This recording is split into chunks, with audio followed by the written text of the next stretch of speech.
दोस्तों, मोदी के करीबियों में शामिल 3 बड़े प्रभावशाली लोगों ने पिछले 48 घंटों में इस्तीफा दे दिया।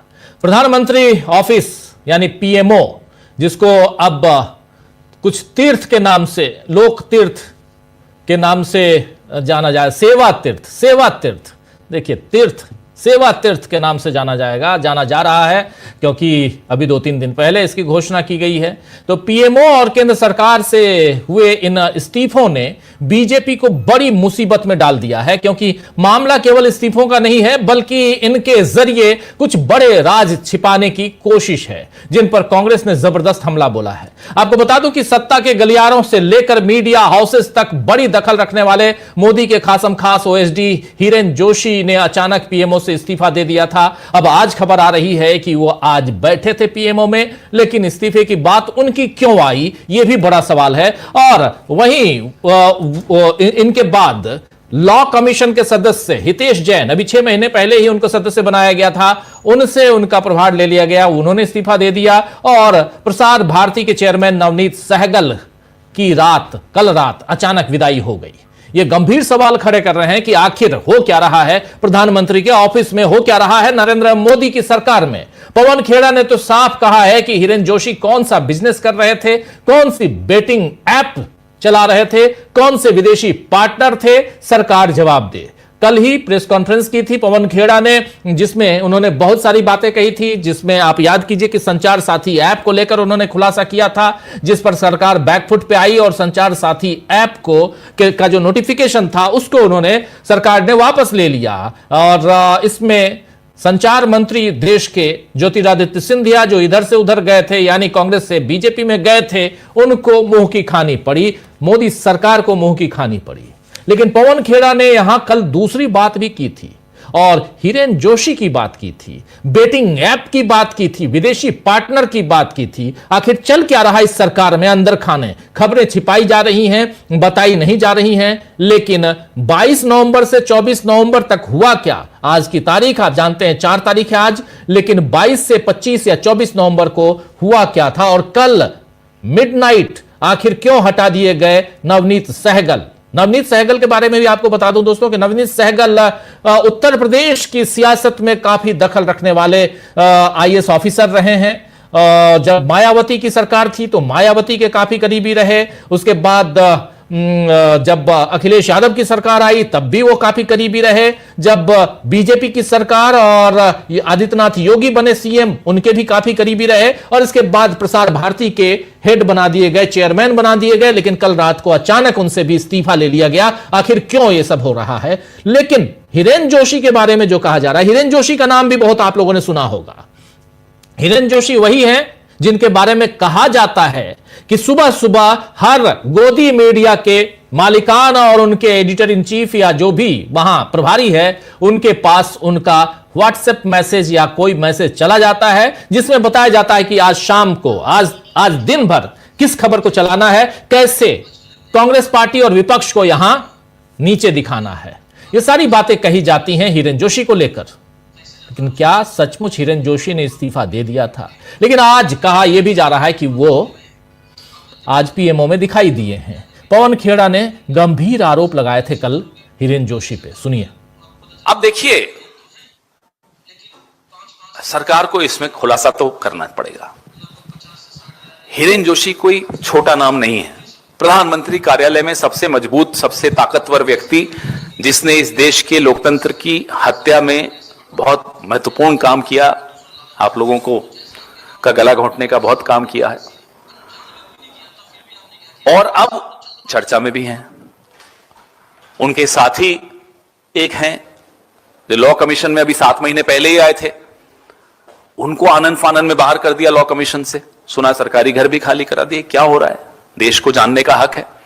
उनकी बिजनेस पार्टनर्स कौन कौन है, यह भी देश को जानने का हक है। क्या बिजनेस कर रहे थे हिरेन जोशी प्रधानमंत्री कार्यालय में बैठकर, यह भी देश में को जानने का हक है।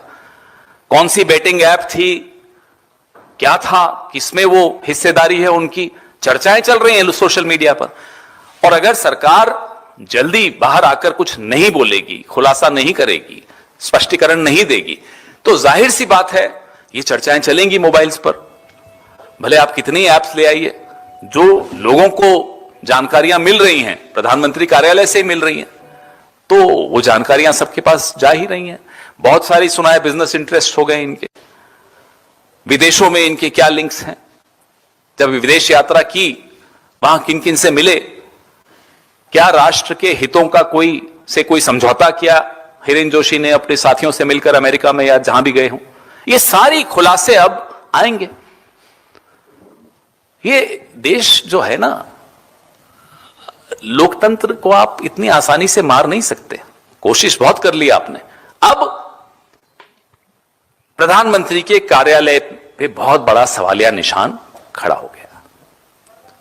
एक महत्वपूर्ण व्यक्ति, उसके रिश्ते, व्यावसायिक रिश्ते, उसके निजी रिश्ते, क्योंकि निजी कुछ नहीं होता प्रधानमंत्री के कार्यालय में, क्या निजी है, सार्वजनिक ऑफिस है वो।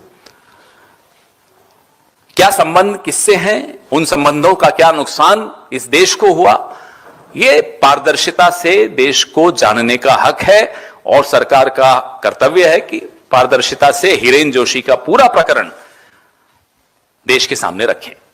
नहीं तो हम तो रखेंगे ही।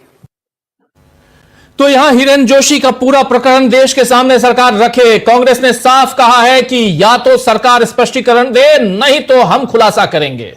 कांग्रेस की इस चेतावनी से अब बीजेपी को डरने की जरूरत है, क्योंकि ये सब समझ रहे हैं कि 3 कद्दावर लोगों का अपने पदों से अचानक हट जाना महज प्रशासनिक बदलाव नहीं है, बल्कि एक बड़े सियासी भूचाल का संकेत है। इसी मसले पर सुप्रिया श्रीनेत ने आज ट्वीट किया है सोशल मीडिया पर। क्या कुछ लिखा है देखिए। सुप्रिया श्रीनेत लिख रही हैं कि अचानक से, जी हां अचानक से, प्रधानमंत्री के बेहद करीबी रहे ओएसडी हिरेन जोशी, जिनके इशारों पर मीडिया तात्थैया करता रहा, उन्हें एकदम से हटा दिया जाता है। प्रसार भारती के चेयरमैन नवनीत सहगल का यकायक यानी इस्तीफा हो जाता है। सुनने में आ रहा है कि आने वाले दिनों में और इस्तीफे होंगे, लेकिन वो क्या चीज है जिस पर लीपापोती की जा रही है? भ्रष्टाचार की बातें सामने आ रही हैं। क्या इस देश को सच जानने का हक नहीं है? प्रधानमंत्री कार्यालय में कुछ तो गड़बड़ है, ये बात यहां कह रही हैं सुप्रिया श्रीनेत। तो बड़े सियासी भूचाल का संकेत यहां पर दिखाई दे रहा है दोस्तों। इधर संसद में तो सरकार रोजाना घिर ही रही है। आज राहुल गांधी ने मोदी सरकार पर डर के मारे प्रोटोकॉल तोड़ने का आरोप लगाया है। मोदी सरकार आखिर राहुल गांधी से क्यों डर रही है, यह राहुल गांधी ही आज संसद भवन में पूछ रहे थे। दरअसल व्लादिमीर पुतिन जो रूस के राष्ट्रपति हैं, वो आ चुके हैं अभी से थोड़ी देर पहले हिंदुस्तान, और भारत के प्रधानमंत्री उनके स्वागत में उनको रिसीव करने एयरपोर्ट पहुंचे।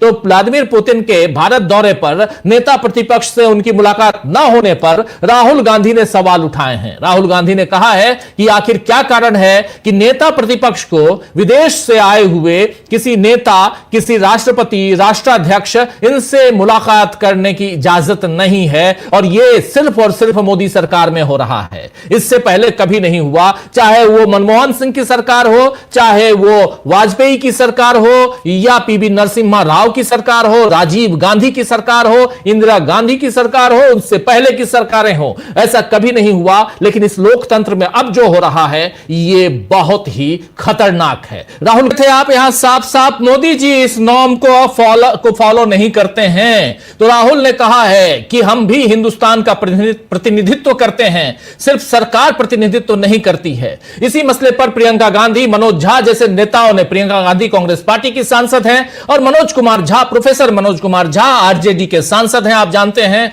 और इन नेताओं ने भी राहुल गांधी की बात का समर्थन किया है। सिक्योरिटी से खत्म किया जा रहा है, यह बात यहां पूछ रहे हैं साफ साफ सीधे शब्दों में मनोज कुमार झा।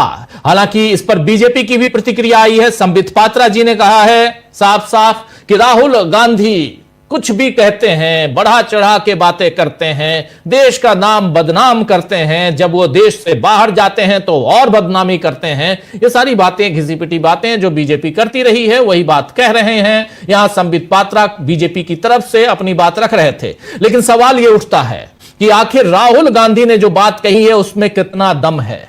आखिर क्यों जब कोई राष्ट्राध्यक्ष विदेश का आता है तो नेता प्रतिपक्ष क्यों नहीं मिलता? सुषमा स्वराज मुझे याद है नेता प्रतिपक्ष थी, मनमोहन सिंह की सरकार थी और उधर बीजेपी की तरफ से नेता प्रतिपक्ष थी, लोकसभा में नेता प्रतिपक्ष थी सुषमा स्वराज, जो अब नहीं है इस दुनिया में। वो तो सबसे मिला करती थी।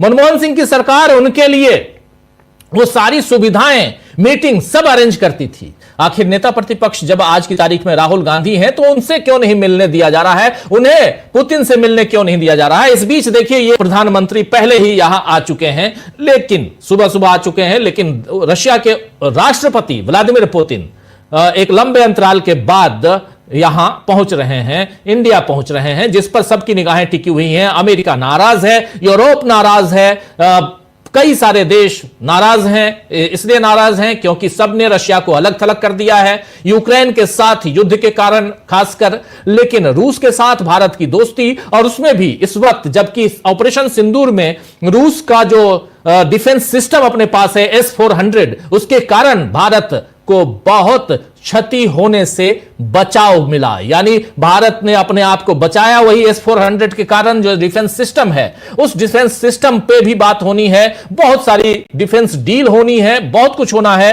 और इन सब के बीच सबसे बड़ी बात कि आखिर दुनिया की निगाहें भारत पर टिकी हुई है, तब राहुल गांधी जो बात कह रहे हैं वो महत्वपूर्ण है कि नेता प्रतिपक्ष यहां मामला, बात, नाम राहुल गांधी, जो जैसे अभी कह रहे थे यहां मनोज कुमार झा कि नाम से मत जाइए, आप पद देखिए, पद है नेता प्रतिपक्ष। राहुल गांधी नेता प्रतिपक्ष हैं, विपक्ष का नेता, शैडो प्राइम मिनिस्टर होता है, और उनको आप मिलने नहीं दे रहे हैं। खैर, वहीं आज सोनिया गांधी ने भी अपनी बात रखी है। आज तो सोनिया गांधी तक ने मोदी सरकार से कहा है कि कुछ करिए जनाब। आपको बता दूं कि मामला दिल्ली के प्रदूषण का था, जिसमें लोगों की जान पर बनाई है। सोनिया गांधी ने क्या कहा, जरा उनकी जुबानी सुनिए। सोनिया गांधी की बात हम करेंगे। सोनिया गांधी ने साफ साफ यहां जो बातें कही हैं वो यही कि पॉल्यूशन, आपने देखा था कि कल सोनिया गांधी ने एक आर्टिकल लिखा द हिंदू अखबार में, और उसमें भी पॉल्यूशन से लेकर कैसे पूरा का पूरा जो इकोसिस्टम है उसको खराब कर रही है मोदी सरकार, कैसे वेस्टर्न घाट को यहां खराब किया जा रहा है, कैसे अरावली की पहाड़ियों को खराब किया जा रहा है, काटा जा रहा है और पॉल्यूशन को बढ़ाया जा रहा है। यह सारी बातें कल सोनिया गांधी ने अपने उस आर्टिकल में लिखा है। लेकिन सोनिया गांधी आज, जब कल भी पॉल्यूशन को लेकर लगभग 10:30 बजे प्रदर्शन हुआ संसद परिसर में, और आज भी प्रदर्शन कर रहे थे, उसके बाद क्या कुछ कहा मीडिया से सोनिया गांधी ने, सुनिए। प्रधानमंत्री कार्यालय में, यानी जिसको अब कुछ और नाम दिया जा रहा है, मैं तो नाम भी भूल जा रहा हूं, कोई तीर्थ है, सेवा तीर्थ, सेवा तीर्थ। तो सेवा तीर्थ में भेदिए की आहट। भेदिया आखिर कौन है? और कहा जा रहा है कि यहां से खबरें राहुल गांधी तक पहुंचाई जा रही थी, इसलिए यह सब हो रहा है। तो राहुल गांधी चतुर निकले या नरेंद्र मोदी चतुर निकले? आपके घर में कोई जासूसी करवा रहा है तो जो जासूसी करवा रहा है वही तो चतुर निकलेगा। जैसे एक चतुराई करने की कोशिश हुई थी, वही संचार ऐप के जरिए, संचार साथी ऐप आपके मोबाइल में डाल के सरकार चाहती थी कि आपकी जासूसी करवाए। आप और हम सब सचेत हो गए, सरकार के ऊपर डंडा चलाने लगे हमारे जो जनप्रतिनिधि हैं वो, और सरकार को बैकफुट पे आना पड़ा। तो पीएमओ में आखिर कौन है भेदिया, कौन है जासूस? और किसी बड़े घोटाले का इशारा हो रहा है क्या? और दूसरी तरफ विपक्ष की घेराबंदी। क्या नरेंद्र मोदी सरकार के लिए आने वाला है बड़ा भूचाल? आज इसी पर चर्चा करेंगे। एक साथ कई इस्तीफे, आखिर क्यों? और राहुल ने क्यों कर दी है, कैसे कर दी है घेराबंदी? इन सब की चर्चा करते हैं। आइए, हमारे साथ कुछ वरिष्ठ साथी जुड़े हुए हैं, उनसे पहले आपका परिचय करवाता हूं, आगे बढ़ते हैं। इस वक्त देखिए 5 वरिष्ठ साथी हमारे साथ हैं। अमलेंदु उपाध्याय जी हैं, प्रशांत टंडन जी हैं हमारे साथ, शकील अख्तर जी हैं, प्रफुल्ल कोलखियान जी हैं और पंकज चतुर्वेदी जी हैं। आप पांचों का स्वागत है। और स्वागत इस्तकबाल आप सही कह रहे हैं। और वो जमाना भी सबको पता ही होगा जब सोवियत संघ, कोल्ड वार का समय था, वो सोवियत संघ और उधर अमेरिका, और किस ढंग से गोर्बाचोव के साथ रिलेशंस अमेरिका के बढ़े थे। उन तमाम चीज़ों को, सोवियत संघ का विघटन और 1992 में हुआ दिसंबर का महीना, लेकिन ये सब अब इतिहास के पन्नों में दर्ज हैं। जो इतिहास के विद्यार्थी हैं वो अच्छी तरह से जानते होंगे, अगर जियोपॉलिटिक्स में वो इंटरेस्ट रखते हैं तो, इन सब चीज़ों को, और कैसे क्यों विघटन करवाया गया, क्यों तोड़ा गया सोवियत संघ को, ये सब कुछ आपके सामने है, इतिहास के पन्नों में आप खंगाल सकते हैं। लेकिन सवाल यहां दूसरा है कि राहुल गांधी अदर साइड की जो बात कर रहे हैं, और राहुल गांधी अगर नहीं मिलते हैं पुतिन से, सरकार को चाहिए कि राहुल गांधी की मुलाकात करवाए पुतिन से, यह होना चाहिए। लेकिन अगर नहीं मिल पाते हैं तो क्या मैसेज जाने वाला है, इसकी चर्चा भी होनी चाहिए। जरा जल्दी से आना चाहता हूं अमलेंदु जी, और फिर समय चूंकि ज्यादा अब नहीं बचा है, फिर सबके पास, आप सबके पास आता हूं।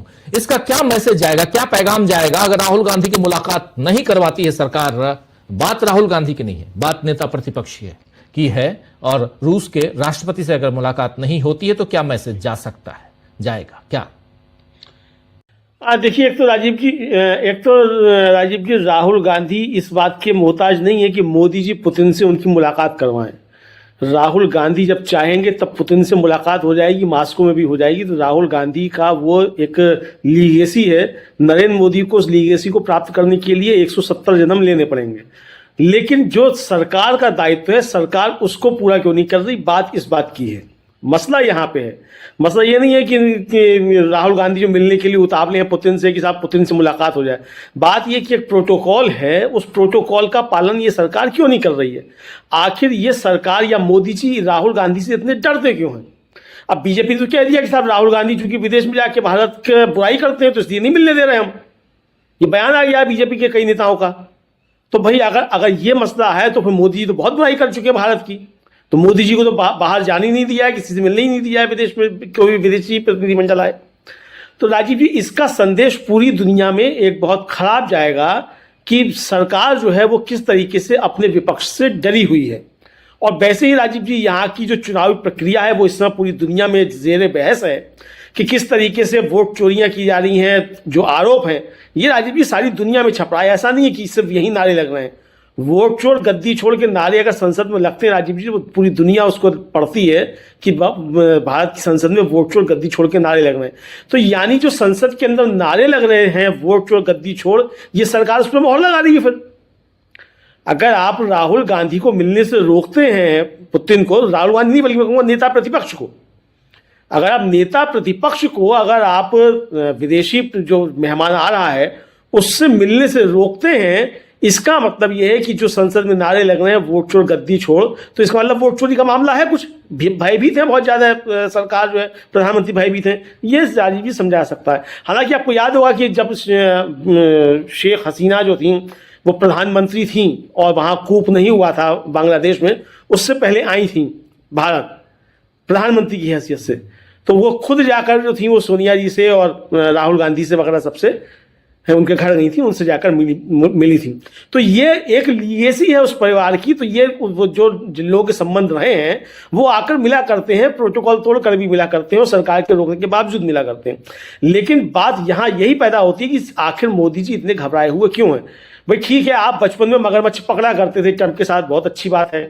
बराक ओबामा के साथ आपकी तू तड़ाक की दोस्ती थी, दोनों आप जो है कंचे खेला करते थे क्लास में बैठकर, बहुत अच्छी बात है। शी जिनपिंग के साथ आप बजनगर में जो थे वो चाय बेचा करते थे, बहुत अच्छी बात है। होगी आपकी इतनी पक्की दोस्ती, क्योंकि आप तो बहुत नॉन बायोलॉजिकल आदमी है, ये सारे कर्तव्य आप करते रहे बचपन में। तो भाई आप वो कर्तव्य करते रहिए, उससे कोई अंतर नहीं पड़ता उन कर्तव्यों से। सवाल ये कि आपके उन कर्तव्यों से क्या भारत का कोई फायदा हो रहा है कि नुकसान हो रहा है? जैसा कि राजीव जी अभी प्रफुल्ल जी ने कहा और आपने उसको पूरा विस्तार दिया कि नरेंद्र मोदी की हरकतों से जो गले पड़ने की जो है, किस तरीके से भारत का जबरदस्त तरीके से नुकसान हुआ है। रूस राजीव जी हम लोगों का वो सहयोगी है, जब अमेरिका का 7वां बेड़ा भारत पर हमला करने के लिए आ चुका था तब रूस की हमको मदद मिली थी और 7वें बेड़े को वापस जाना पड़ा था। ये वो ताकत थी नेहरू गांधी परिवार की और रूस के साथ दोस्ती की, ये वो ताकत थी। आज क्या है कि पहलगाम में हमला हो जाता है और जिन पुतिन के लिए आप बाछे बिछाए फिर रहे हैं, वहां पहुंच रहे हैं आप हवाई अड्डे पर रिसीव करने के लिए, वो रूस भी राजीव जी हमारे समर्थन में बयान जारी नहीं करता है, पाकिस्तान का नाम नहीं लेता है। तो ये आपकी 11 वर्षों की गले पड़ने की राजनीति का नतीजा है। तो नरेंद्र मोदी ने कितना नुकसान राजीव जी भारत का किया इन 11 वर्षों में। आप गले पड़ के कुछ भी करते रहिए, आप अपने मित्र को साथ ले जाएं, उसको आप खेगे पट्टे दिलवा सकते हैं, लेकिन भारत का आपने जो है कूटनीतिक तौर पर और राजनीतिक तौर पर दोनों तरीके से बहुत ज्यादा नुकसान किया है। और इसके राजीव जी आर्थिक दुष्परिणाम भी सामने आते हैं। डॉलर अगर आज 90 रुपए को पार कर रहा है तो ये ऐसी नहीं पार हो गया। इसके लिए मोदी जी ने 18 घंटे गले पड़ने के लिए बड़ी मेहनत की है, तब जाकर जो डॉलर जो 90 रुपया पे पहुंचा है। तो इसके लिए मोदी जी बधाई के पात्र हैं, उन्होंने सब किया है। लेकिन राजीव जी, कुल मिलाकर यही है कि सरकार को इन ओछी हरकतों से बाज आना चाहिए, क्योंकि विदेश नीति जो है किसी सरकार की नहीं होती है, विदेश नीति देश की होती है। और जब देश की विदेश नीति होती है तो उस विदेश नीति को तय करने में सत्ता पक्ष, विपक्ष और सिविल सोसाइटी सबकी एक भूमिका होती है। और यह देखा जाता है कि हमारे किस देश के साथ किस तरीके के संबंध हैं, किस तरीके के राजनीतिक संबंध हैं, किस तरीके के हमारे आर्थिक और सामाजिक संबंध हैं, और किस तरीके के हमारे सदियों पुराने सांस्कृतिक संबंध हैं। रूस के साथ राजीव जी हमारा बरसों पुराना सांस्कृतिक संबंध भी है हर तरीके से। तो ये सब चीजें देखना पड़ता है, तो सरकार को इन ओछी हरकतों से बचना चाहिए। में एक बात और जोड़ लीजिए, जो आप अभी आर्थिक बात कर रहे हैं, रूस और दूसरा ईरान, ये दो ऐसे देश रहे हैं भारत के साथ जिनका ट्रेड जो है वो डॉलर में नहीं होता था, डायरेक्ट होता था। आज भी जो है वो खरीदी डायरेक्ट अपनी करेंसी में होता था। रूबल, रशिया का की करेंसी रूबल है, हिंदुस्तान की करेंसी रुपया है। इसमें आपको डॉलर चेंज करके या यहां रुपए में, जो अभी 90 रुपए से ज्यादा हो गया ना, 90 रुपए 28 पैसे, बिल्कुल, जिसको 45 रुपए कर रहे थे साहब। मतलब शर्म आनी चाहिए कि रुपए की कीमत दुनिया में, कल ही प्रशांत जी कह रहे थे, दुनिया में डॉलर की कीमत भी गिरी है, लेकिन यहां तो रुपया गिर रहा है। अगर डॉलर गिरा होता तो रुपया मजबूत होता, यहां रुपया गिर रहा है और इसको संभल नहीं रहा, जल्दी शतक सेंचुरी बनाएगा रुपया। लेकिन आज भी रूस के साथ आप जो तेल सस्ता खरीद पाए तो वही रूपी रूबल ट्रेड के कारण खरीद पाए। आप कन्वर्ट कीजिए जरा रुपए में, 90 रुपए, और खरीदने जाएंगे तो 90 नहीं 92 रुपए में मिलेगा आपको, 93 रुपए देने पड़ेंगे $1 के। और उसके बाद आप प्रति डॉलर, प्रति बैरल जरा कन्वर्ट करके देखिए तो फिर यहां पेट्रोल डीजल की कीमत क्या होती है, या कुछ भी दूसरी चीज लीजिए आप तो उसकी कीमत क्या होती है। फर्टिलाइजर्स हैं, बहुत कुछ है, रशिया से बहुत कुछ इंपोर्ट होता है और हिंदुस्तान से बहुत कुछ एक्सपोर्ट होता रहा रूस को, सोवियत संघ को। तो इसलिए इस ट्रेड को भी समझना होगा। और ये बातें उस समय अंधभक्ति, अमेरिका की अंधभक्ति में आंख पे अमेरिका की पट्टी बांधकर सब कुछ हमने छोड़ दिया था। अब अच्छा है कि याद आ रहा है रशिया और पुतिन यहां हैं, लेकिन आगे देखते हैं कि गुजरात के व्यापारी क्या करते हैं। इसमें एक बात और जोड़ लीजिए, जो आप